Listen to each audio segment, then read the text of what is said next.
with the RNIB, and it's going to be a fantastic showing tonight. So a bit about me, I'm your host for this evening. My name is Lucy Edwards. Thank you guys.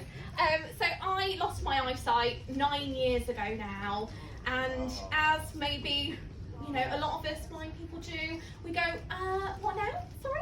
Can we, just fast forward a little bit, like, what do I do? So, there was many days where I was like, how do I watch TV? How do I go outside with a guide dog? A 2-year-old little fluffy thing, like, how does it actually guide me places? So, I had loads of different trials and tribulations, as a lot of you in this cinema tonight can probably relate to.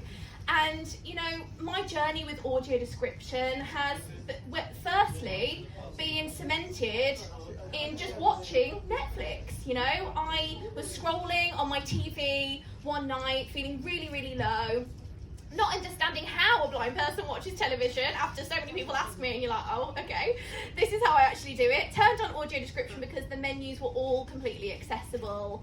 And woo, go them. And Netflix has always been, as I've told Toby in our first couple of meetings, when these guys were kind of suggesting to host an amazing event like this, it matters so much that Netflix were there when I needed them, at a time when I felt the most vulnerable and most low and just wanted to chill out and didn't know how to watch movies. So, you guys can probably chat amongst yourselves about what favourite Netflix shows, Netflix original series that we all love as individuals, but I absolutely adore a few. I love The Anatomy of a Scandal. Anyone watch that one?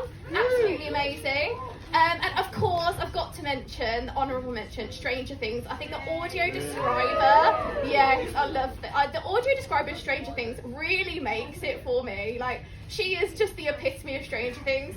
And I'm sure my fiance Ollie will tell you that he always just turns on audio description because it is just amazing service. So thank you so much, Netflix, for just you doing you and just being amazing.